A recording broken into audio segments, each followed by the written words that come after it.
you want a man to spend money, just tell him he's broke. Is it harsh? Yes. Is it ethical? Probably not. But does it f***ing work? Yeah.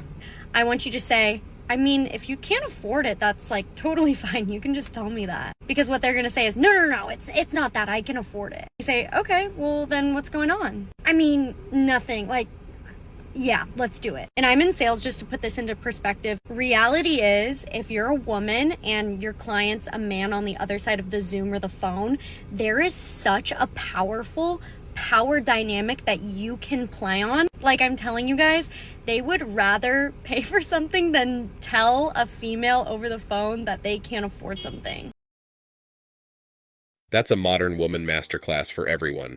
An insight into the mind of modern women who proudly emotionally manipulate men and are inspiring others to do the same. And then they ask why men are walking away. Do you have a map? Because I just keep getting lost in your eyes. That was smooth. Okay, thank you. But yeah, you don't want to talk to me? Sorry, I'm in a rush. Don't wear such a nice shirt next time then. Take care. It amazes me how many young women think that men owe them attention and admiration for nothing at all. It's like they all have a degree in narcissism. I don't have to know your life, but there's a lot of men in here who will tell you something, yeah? Just growing up, if someone called your mum or enough to make you scrap, let alone someone showing your mum busting it open. Are you joking? Allow it, man. That's just your insecurity, love. Insecure what? It's also your experience. What are you talking about? How can I be insecure? So I'm insecure because I'm pointing out that most kids will not want their mum to be busting it open online and people paying to see their mum do. Oh, like most kids don't want that, and you know this. Don't argue with it. How many of us want that for our mother? She needs the mic. It's fine, but don't argue it like it's normal. It's not normal. That's fact, not insecurity. These modern women will go to every length to justify their ways of life. It's unbelievable. Would you date someone plus size? No. If I can't throw her in the air and leave her there, then that ain't for me. You feel me? If you know, you know. What brings you out in the fair? Girls. Girls? What kind of girls? What's your type? Look, light skin, slim, thick, 5'3". Would you date someone plus size? Nah. Why is that? You can be brutally... That's just not my type. Like, nah, I'm cool off that one. I'm cool. Have you tried it? Nope. And I don't want to try. You can't knock it till you try it, man. I can knock it, but I'm not gonna try. I'm not gonna try it. They're just being honest. Plus size might not be every man's cup of tea, and they're not obligated to entertain any plus-sized girls. Going out's not cheating. Going out seeking attention from other men. But going out... So in a sense it is. Okay. It's seeking validation. See, girls don't go out to get guys, they go out to put themselves in a position to be hit on. You know what I'm saying? Because it's not their role. Straight up facts. Attention and validation are the fuels that women thrive on. Without them in their engine, they're not going anywhere. Oh, this is gonna be good. My understanding, a guy should be spending 3 months' salary on a ring. So if that isn't 6 figures, you probably shouldn't be getting married. Like, if he's not spending that, does he really love you, or does he just want a hot trophy wife? Let me do my research. Okay, Kelsey, we checked your Instagram. You're busting it open on the gram. But now I see a link tree. Let's tap that. Fans, I wonder how much it cost. 7 buckaroos and 50 cents? Let's do the math. Let's calculate that. How much is that a day? $7.50 divided by 31. This making 20 cents a day. She's not even making a quarter a day off each person. But she wants a $30,000 ring. Who is wifing you? Listen, fellas, if she's complaining about the price of a ring, she's selling it. Just like this right here. Women are obsessed with money to the point that, like in the video you just saw, they will overlook other aspects of the man such as his character and even looks. They just want guys who have money and who can afford the most Instagrammable engagement ring and the latest iPhones every year, because that will mean better pictures on TikTok and Instagram. That's the main life ambition of these girls. And they say chivalry is dead.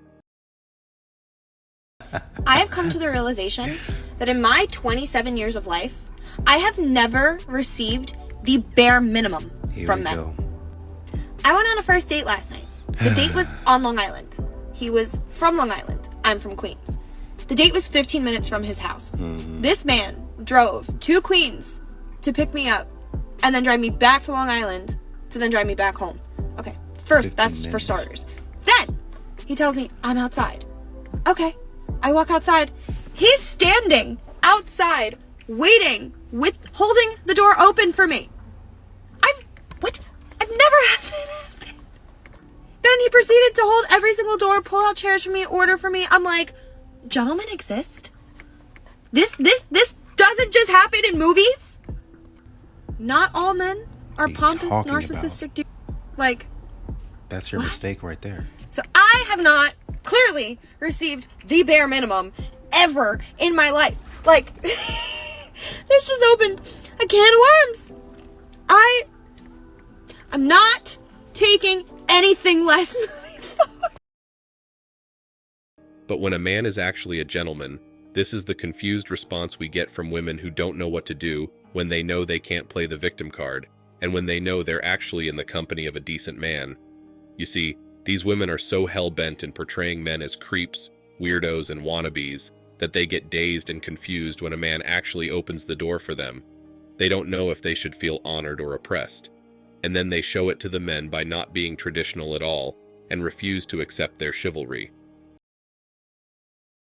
That my beautiful wife Isabel would be the first to say that her life truly started when she... So women hire me to help them negotiate in their divorces and prenups. And I really wasn't going to share all the men's secrets, but while we're here, we might as well. Because you know what men are not doing if the relationship doesn't work out? You know, the ones who ask for the trad wife and who say, like, she makes me the man that I am today. I would not be who I am without her. Yeah, so they're not chomping at the bit to pull out their checkbook when the relationship doesn't work out. Like the guy who was making $60 million a year, and he put up like surveillance cameras in the house to watch her, and he offered her $6 million.